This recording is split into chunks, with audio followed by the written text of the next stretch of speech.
17장 아브라함의 이름 변경 할례언약 이삭 계고. 자, 99세 2067년 예. 자, 1절 2절입니다. 아브라함이 99세 때 여호와께서 아브라함에게 나타나서 그에게 이르시되 나는 전능한 하나님이라.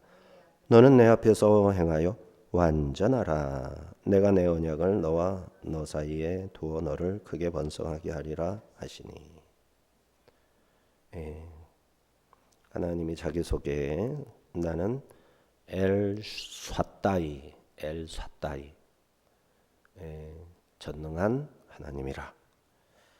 너는 내 앞에서 행하여 완전하라. 이 완전이라는 단어가 그동안에 오랜 아브라함의 이해할 수 없는 결정들이 많이 있었잖아요. 참 이해할 수 없었는데 알게 되는 거죠. 하나님이 완전하게 하시려고, 보통 사람을 완전하게 하시려고, 완전한 사람을 골라서 됐다, 완전하구나 쓰시는 게 아니라 모자란 사람, 보통 사람, 이렇게 결함이 있는 사람 데려다가 완전하게 하시려고 시간이 필요하고 하나님의 전략이 필요하고 연단이 필요하고 그랬던 거죠. 속에 감춰져 있고 숨겨져 있던 다 토해내서 다 끌어내서 그것을 다 정화시켜주는, 정결하게 보링하는 그러한 과정이 필요했던 거죠. 엘샤다이 불임을 임신으로 바꾸실 것, 능력이 있으신 엘샤다이 전능이니까 불모지를 번영의 땅으로 바꿀 수 있다는 말씀입니다. 그 전능으로 너를 크게 번성하게 할 것이다. 내가 너와 나 사이에 내 언약을 두는 것이다.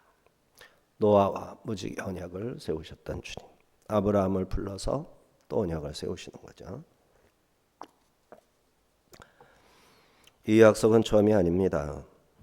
그동안 수차례나 숱한 후손을 주시겠노라 12장에서 15장에서 약속을 주셨어요. 아브라함이 흔들리는 믿음을 보신 하나님이 약속을 주고 얼마나 흔들리나 시험해보고 또 약속을 주시고 또 시험해보고.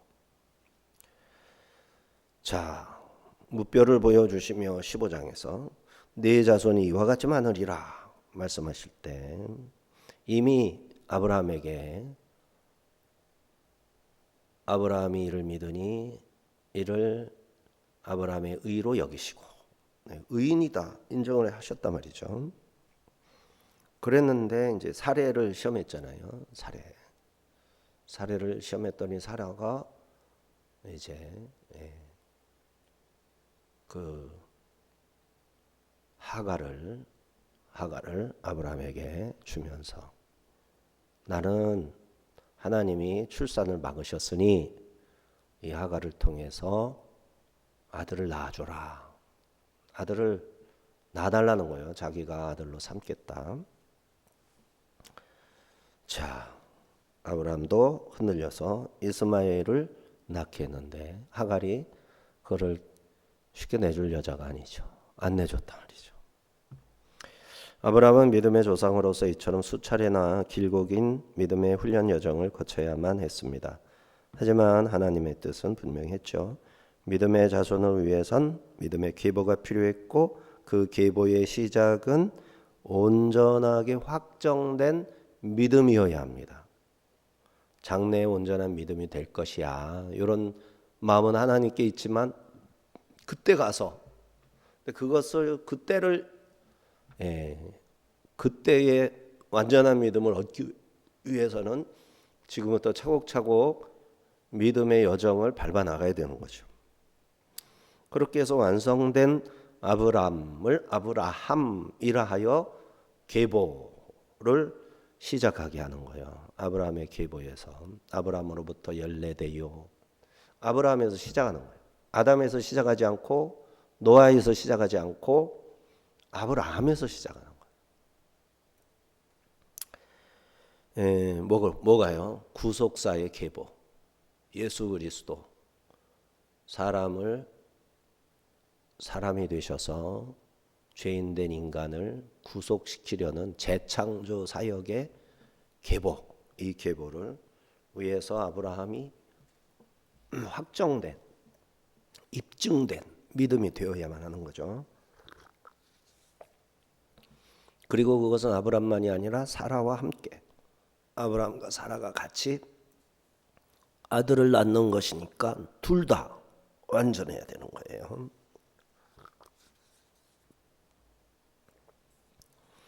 그래야 하나님은 그의 인생만 아니라 사례의 인생까지 모두 훈련장에 투입해서 믿음의 계보의 발판을 준비하셨던 겁니다. 이 아브라함과 사례도 수십 년 동안이나 믿음의 본질과 관련해서 하나님으로부터 특별하게 준비되어야만 했던 것입니다. 3절에서 6절 아브라함이 엎드렸더니 하나님이 또 그에게 말씀하여 이르시되 보라 내 언약이 너와 함께 있으니 너는 여러 민족의 아버지가 될지라. 이제후로는 내 이름을 아브라함이라 하지 아니하고 아브라함이라 하리니 이는 내가 너를 여러 민족의 아버지가 되게 함이니라.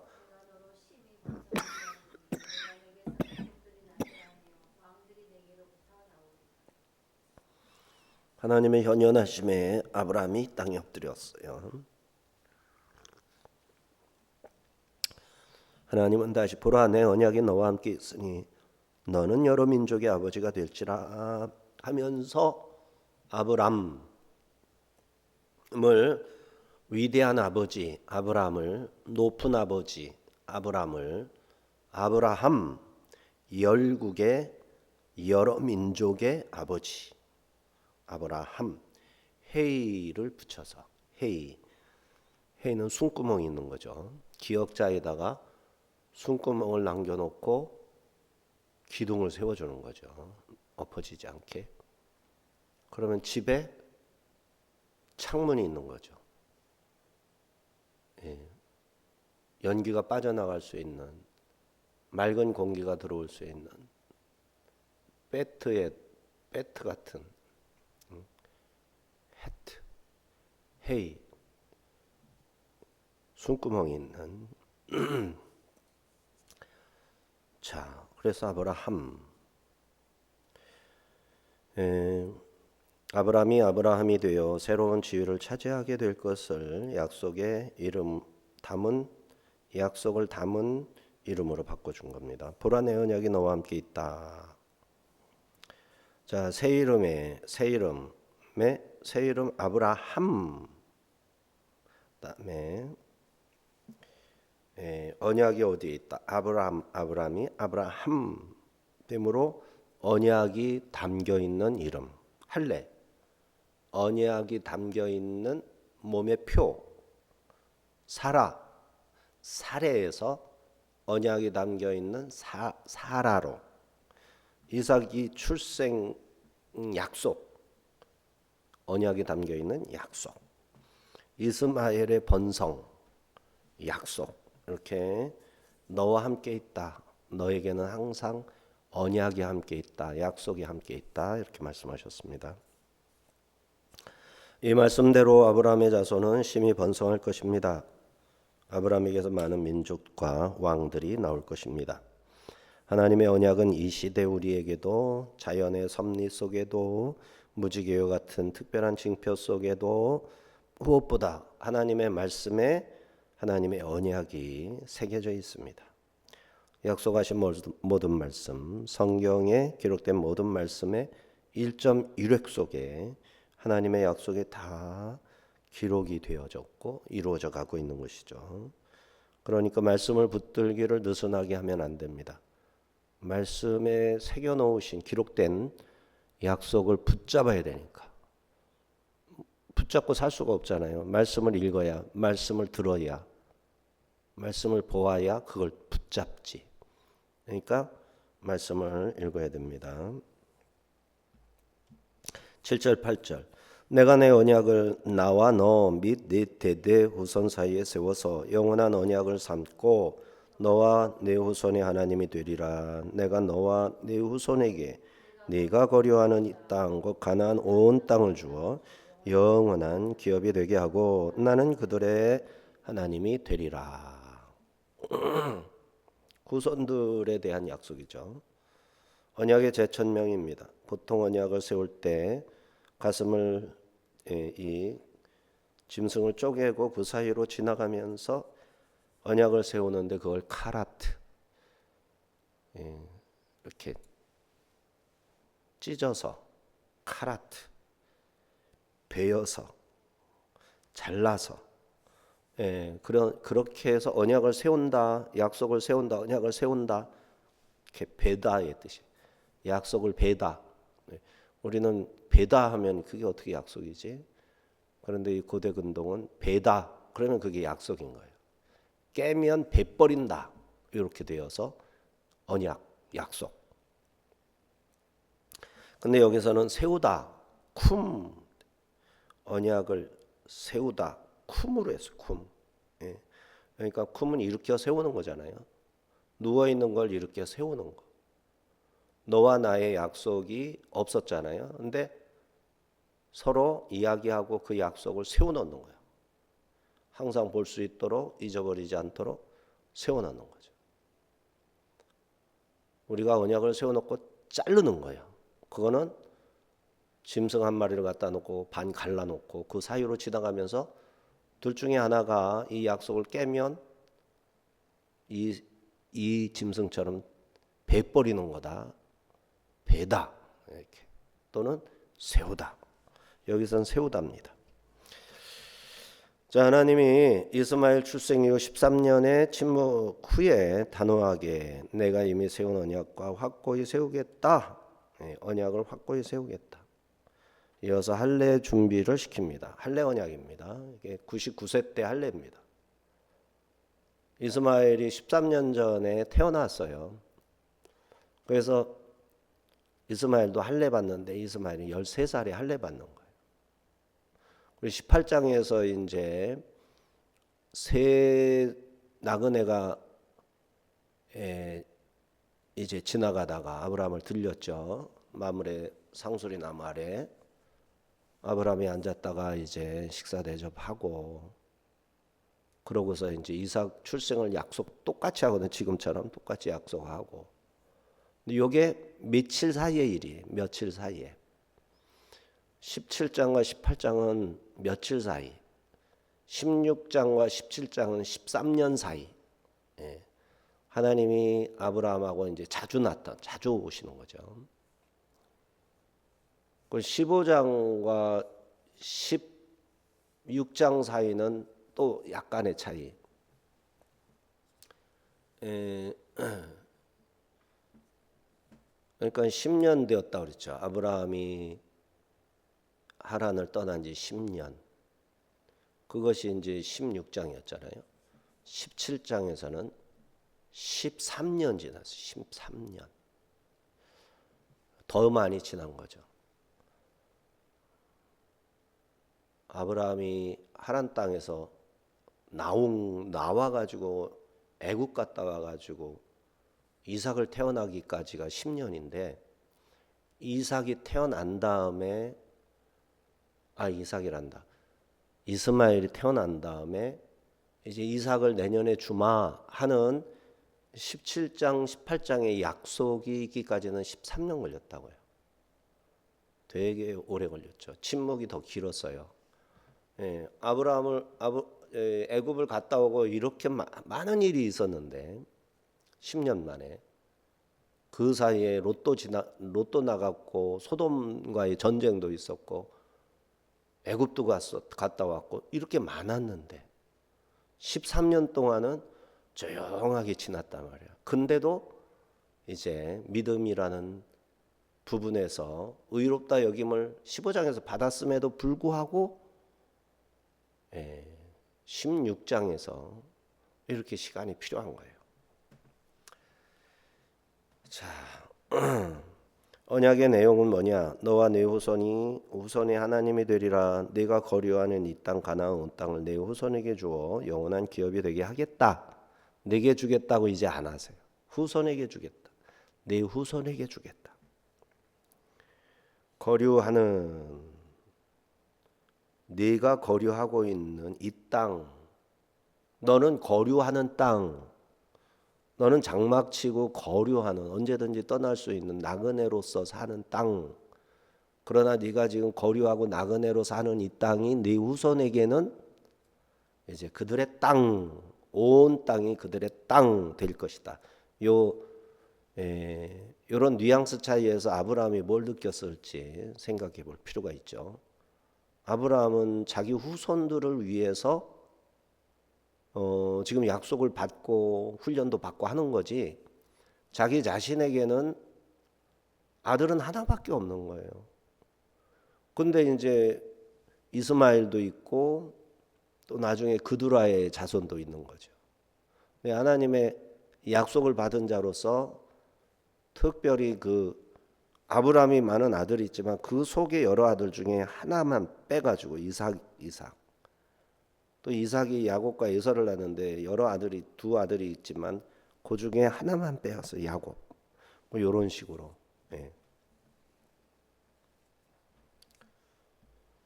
이 영원한 기업에 대한 약속은 단순히 물리적 땅에 국한하지 않고 영적 가나안을 바라보며 주신 말씀이다. 그래서 이 약속이라는 게 이 세상에서의 부흥과 영광을 말하는 것이라면 이 성경 이야기가 참 깝깝한 거죠. 그러니까 성경을 읽을 수가 없는 거예요. 재미가 없어서. 딴 얘기 같고 이 깊은 뜻은 무슨 깊은 뜻이 있어 봐야 이거 뭐 하자는 얘기인가 이렇게 되는 거잖아요. 그 이스마엘도 있고 그도라의 뭐 아들들 뭐 느바요시니 뭐 미디안이니 쫙 있으면 그걸 다 자식으로 삼아서 그들에게 효도받고 그들한테 이제 번성했다 이렇게 되면 아브라함이 얼마나 위로가 되고 기쁨도 되고. 그런데 그거는 다 그냥 쳐주지도 않고 오직 이삭 한 명, 약간 모자란 듯한 이삭.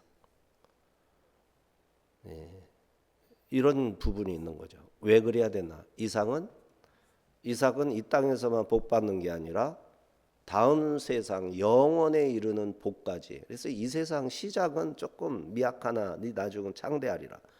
지금 당장은 어렵고 힘들어도 그게 중요한 게 아니라는 거예요. 영원까지 갈 때 어떻게 갈 거냐는 거예요. 지금 당장 이후에는 뭐 할 거냐는 거예요. 눈앞의 것만 바라다가 그냥 나라 다 망치고 막 이런 사람들 엄청 많잖아요. 눈앞의 것만. 그러다가 그냥 자손들은 뭐지 살아갈 뭐 그냥 나그네로 막 이런 나라가 지금 태반이란 말이에요. 지금 우리나라도 그 길로 걸어가듯 가고 있고. 그러면 안 되잖아요. 서방의 기독교 국가들은 막 외국 사람들 받아들여 가지고 막 하다가 그냥 나라가 엉망진창되고 이래 가지고 막 그렇게 해도 그래도 유지는 하잖아. 근데 우리나라는 좀 더 엄격한 것 같아요. 만약에 그랬다가는 진짜 하나님 앞에 쓸모도 없는 나라. 근데 지금 세계 문화 선도하는 나라다 하면서 이게 우리나라에서 만들어내서 세계를 그냥 막 대단히 흔드는 그 격동시키는 문화의 그 질을 한번 생각해 보자고요. 얼마나 퇴폐적이고 얼마나 이게 문화가 이 세상적이고 하나님과 관계없고 사람들이 그냥 전부 다 매료돼 가지고 거기에 잠식돼 가지고 기존의 아름다운 가치 같은 거 다 버려버리잖아요. 아름다운 가치들, 작은 것을 중요시 여기고. 지금 대한민국이 세계 정서를 망치는 게 장난이 아닌 거예요, 지금.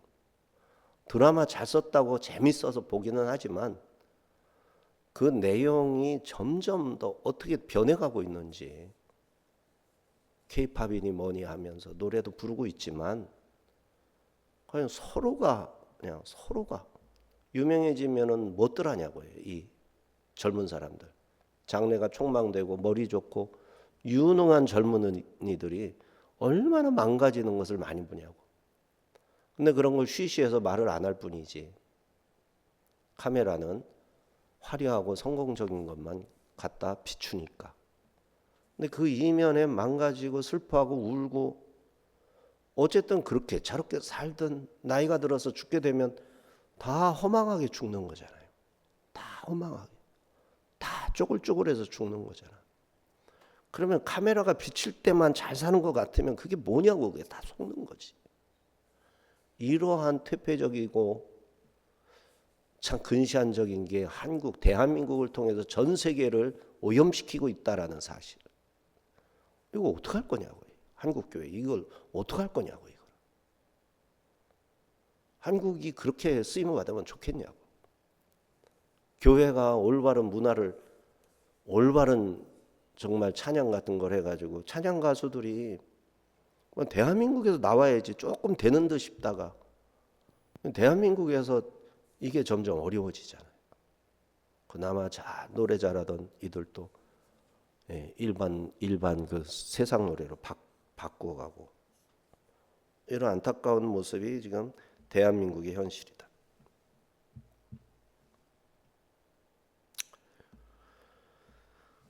9절 10절 하나님이 또 아브라함에게 이르시되 그런즉 너는 내 언약을 지키고 네 후손도 대대로 지키라. 너희 중 남자는 다 할례를 받으라. 이것이 나와 너희와 너희 후손 사이에 지킬 내 언약이니라. 이렇게 하나님은 언약도 할례로 하시고 내 앞에서 완전히 행하라 하시고 우리가 생각하기에 그냥 잘 살고 남들보다 조금 바르게 행동하고 이러면 될 것 같지만 안 그런 거예요. 하나님은 완전하라. 하나님 앞에 거짓이 없어야 된다. 이게 지금 너무너무 강력한 거예요. 자, 할례는 하나님과 아브라함과 그 후손 사이에 세운 언약의 표입니다. 할례를 행하는 것이 언약을 지키는 것이고 이로써 하나님의 언약 백성들의 살에 거룩하게 구별되었음을 표시하는 것 할례입니다. 하나님께 선택을 받은 모든 백성은 하나님의 지시에 응답하여 순종해야죠. 11절 14절 너희는 법필을 배워라. 이것이 나와 너희 사이에 언약의 표징이니라. 너희의 대대로 모든 남자는 집에서 난 자나 또는 너희 자손이 아니라 이방 사람에게서 돈으로 산 자를 막론하고 난 지 8일 만에 할례를 받을 것이라. 너희 집에서 난 자든지 너희 돈으로 산 자든지 할례를 받아야 하리니 이에 내 언약이 너희 살에 있어 영원한 언약이 되려니와 할례를 받지 아니한 남자 그 포피를 베지 아니한 자는 백성 중에서 끊어지리니 그가 내 언약을 배반하였음이니라. 할례를 안 받으면 언약을 배반한 거래요. 할례를 안 받으면 8일 만에 할례를 안 받은 거 놓칠 수도 있어야 될 거 아니에요. 여행 중에 있든지 집안에 무슨 일이 있든지. 근데 그걸 안 하면 배반이라는 거예요. 예외 규정은 없을 리는 없지만 이게 굉장히 엄격한 거잖아요. 할례 대상, 방법 이를 회피했을 때 말하자면 그 결과, 페널티 이런 게 다 여기에 기록됐죠.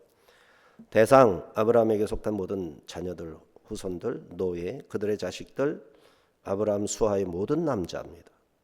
방법, 남자의 성기를 덮고 있는 가죽을 이렇게 잡아 당겨가지고 꽁꽁 묶어서 부싯돌 칼 있죠? 부싯돌 칼, 날카로운 돌로 베어내는 거예요. 잘라버리는 거예요. 자, 이걸 오트, 표징이 되게 해라. 증거를 삼아라 그러셨어요. 18절에서 세운 언약을 기억하도록 몸에 언약의 표로 새겨놓아라. 할례는 바벨론 포로기에 더욱 중요한 언약의 표가 됩니다. 다른 민족과 구별하는 신앙의 고백이기도 하고 왜냐하면 블레셋을 제외한 가나안 사람들 대부분 할례를 합니다. 그런데 이스라엘 사람들은 더욱 구별을 하는 거죠. 남자들은 목욕탕에 가면은 다 서로 보거든요. 그러면은 할례 했는지 안 했는지 다 아는 거예요. 자, 할례는 출생 후 8일 만에 행하라 하셨습니다.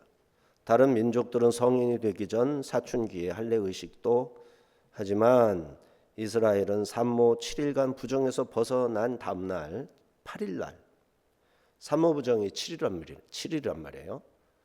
그 다음 8일에 할례를 하는 거예요. 피를 흘렸잖아요. 근데 또 할례를 하는 거예요.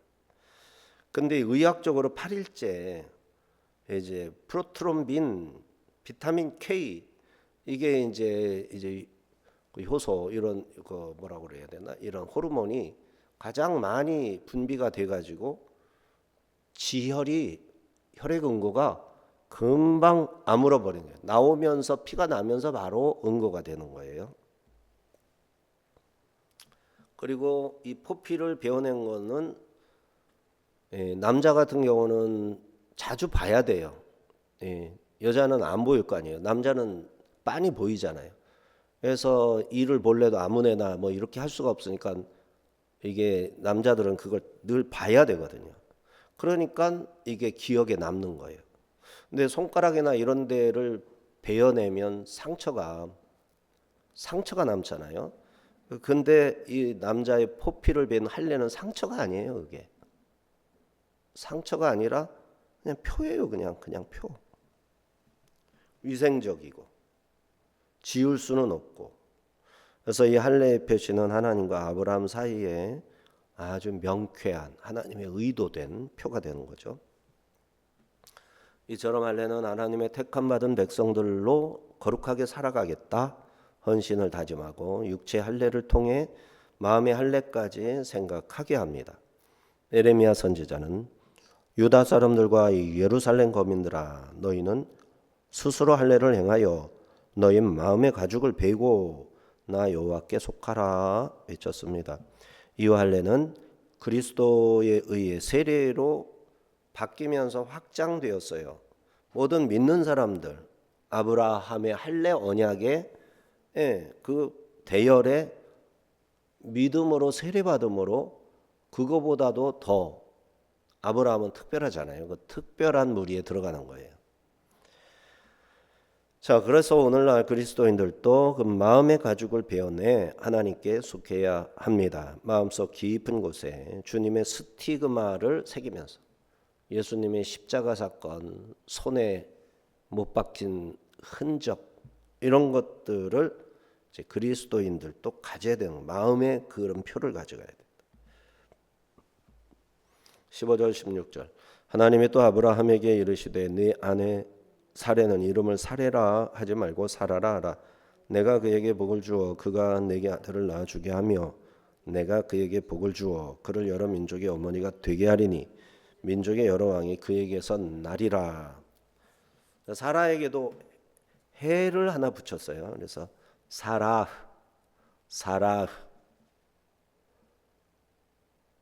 쏴레에서 쏴라흐 사라흐죠. 쉰에서 점이 왼쪽에 붙었으니까 사라흐 엿 군주 숨구멍 소망이라는 의미의 흐가 붙었습니다. 이렇게 사라라는 새 이름을 받았습니다. 아브라함의 역할과 복에 참여하도록 하신 거죠. 하나님은 사라에게 복을 주 아들을 낳게 될 것이고 여러 민족의 어머니가 되고 여러 민족의 왕들이 나게 될 것이다 축복해 주셨습니다.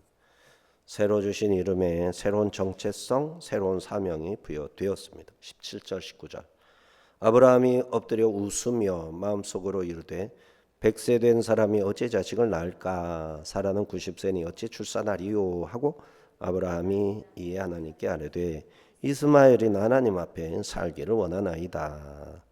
하나님이 이르시되 아니라 내 아내 사라가 네게 아들을 낳으리니 너는 그 이름을 이삭이라 하라.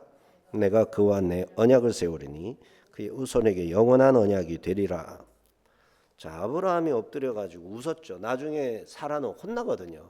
혼난다고 표현이 좀 그렇지만 네가 웃었느니라 이렇게 하나님 지적을 하셨거든요. 근데 그것을 따로 지적은 안 하시고 성경에 나는 딱 기록해 놨죠. 의구심이 있어서 웃었어요. 100세 된 사람이 어찌 자식을 낳을까? 사라가 99세인데 어찌 출산하겠나? 아직도 마음속 깊은 곳에는 뭐가 있는 거죠? 믿지 못함이 있어요. 이스마엘을 또 내세웠으니까요. 놀랄 일도 아니죠. 18장에서는 하나님의 지적을 받지만 그러한 불신이 하나님의 계획을 막지는 않죠.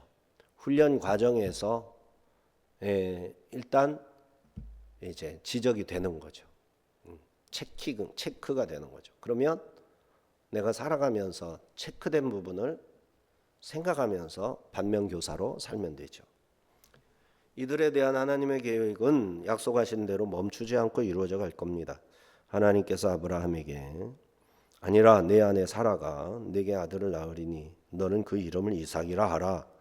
내가 그와도 내 언약을 세워 그 후손에게 영원한 언약을 삼겠다라고 하셨습니다. 이제 아브라함 이삭의 이름까지 정해주는 거예요. 이스마엘도 이름을 정해줬잖아요. 이스마엘이라 하라. 하갈에게 가르쳐줬고 하갈은 아브라함에게 가르쳐줬고 아브라함이 이스마엘이라 부르기로 했죠. 이삭도 지금 1년 전에 오셔가지고 이름을 가르쳐 주시는 거예요. 왜? 이삭 웃었으니까. 아브라함이 웃었고 사라가 웃었으니까 이삭이라 하라. 이 이삭이라는 이름에는 믿지도 않는데도 택했다. 이런 뉘앙스가 있는 거죠. 하나님이 주신다고 약속을 했는데 믿지를 않았어. 그래서 웃었어. 99살. 내가 99세고 사라도 지금 90세 내년이면 90인데 어찌 아이를 낳으리요? 그런데도 약속은 이행되었어요. 이 의미가 있는 겁니다. 하나님은 오히려 아브라함이 믿지 못하는 웃음을 기쁨의 웃음으로 바꾸실 겁니다. 90살 된 사라를 통해 웃음, 기쁨을 낳게 될 겁니다. 그리고 이삭을 통해 큰 민족을 이룰 것이고 이 약속을 가진 여러 민족의 조상이 될 겁니다. 이로써 아브라함은 모든 믿는 자의 조상이 되고 모든 민족들이 그 언약 아래서 하나님 백성이 될 겁니다. 아브라함의 후손으로 오신 메시아는 이스라엘뿐 아니라 온 세상을 구원하십니다. 하나님께서 이 놀라운 계획을 이루시기 위해 아브라함과 사라에게 온전한 믿음을 준비시켰던 것이죠. 이름도 바꿔주시고요. 20절 22절 이스마엘에 대하여는 내가 네 말을 들었나니 내가 그에게 복을 주어 그를 매우 크게 생육하고 번성하게 할지라 그가 12두령을 낳으리니 내가 그를 큰 나라가 되게 하려니와 내 언약은 내가 내년 이 시기에 사라가 내게 낳을 이삭과 세우리라. 하나님이 아브라함과 말씀을 마치시고 그를 떠나 올라가셨더라. 자, 하나님께서 이스마엘에게 대한 축복의 말씀을 들려주셨습니다. 그에게 복을 주어 그를 매우 크고 생육하고 번성하게 하고 그가 12두령을 낳고 큰 나라가 되게 할 것이다.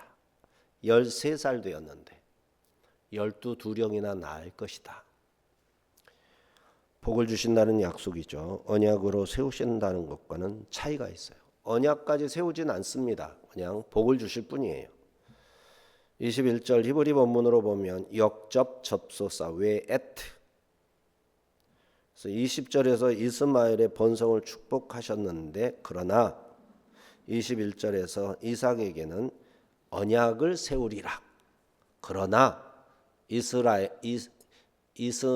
이스마엘은 축복하지만 이삭은 그러나 언약까지 세울 것이다. 이거 강조를 한 거예요. 7절에서처럼 여기서도 내 언약을 내가 이삭과 세우리라. 맹세를 확정하리라. 이 말씀을 마치시고 하나님께서 아브라함을 떠나 올라가셨고 아브라함은 이스마엘과 자기 집의 모든 남자를 데려다가 할례를 행하였습니다. 23절 27절 이에 아브라함이 하나님의 자기에게 말씀하신 대로 이날에 그 아들 이스마엘과 집에서 태어난 모든 자와 돈으로 산 모든 자 곧 아브라함의 집사람 중 모든 남자를 데려다가 그 포피를 메었으니 아브라함이 그 포피를 맨 때는 99세였고 그의 아들 이스마엘이 그의 포피를 맨 때는 13세였더라. 그날에 아브라함과 그 아들 이스마엘이 할례를 받았고 그 집의 모든 남자 곧 집에서 태어난 자와 돈으로 이방 사람에게서 사온 자가 다 그와 함께 할례를 받았더라. 아브라함이 하나님께서 말씀하신 대로 이스마엘의 자기 집 사람 모든 남자에게 할례를 행합니다. 그의 나이 99세, 이스마엘 13세. 이로써 언약 공동체 전체가 하나님의 할례 명령에 즉각적으로 순종했습니다. 아브라함은 하나님 말씀에 더 이상 웃지 않았습니다. 이제는 하나님의 언약을 전적으로 믿고 순종합니다. 자, 99살이 되어서 이제 굉장히 믿음의 조상다운 모습으로 되었다는 거죠. 100년이 되어서. 이제 하나님의 언약을 전적으로 믿고 순종합니다. 할례를 행하며 자신의 집 모든 가솔 한 사람도 빠짐없이 할례를 행하고 철저히 순종했습니다. 아브라함, 이스마엘, 아브라함 집의 모든 남자, 이방에서 싸운 모든 남자들 다 할례를 받았습니다. 자, 오늘 본문에서 아브라함이 아브라함으로 사레가 사라로 이름이 바뀌고 할례라는 언약의 표징이 주어졌고 이삭의 출생도 예고되었습니다. 이때 아브라함의 나이 99세, 사실은 아이를 갖기 힘든 절망의 나이였고 24년의 긴 기다림 끝이었고 이스마엘로 하나님의 약속을 이루고자 시도했다가 실패한 후 13년째였습니다. 그런데 하나님은 이때 모든 실패와 흔들림을 지나서 마침내 온전한 믿음의 계보를 세우기 위해 결정적인 일을 위해 아브라함에게 현현하셨습니다. 하나님은 자신을 나는 전능한 하나님이라 하시며 내 앞에 행하여 완전하라 말씀하셨습니다. 이는 완벽한 인간이 되라는 것이 아니라 하나님의 임재를 의식하며 온전히 헌신하고 순종하는 삶을 살라 부르신 것이고 믿는 자가 바라보아야 할 삶의 기준을 주신 것이죠. 이에 아브라함은 이 말씀 앞에 엎드렸고 더 이상 웃지는 않았습니다.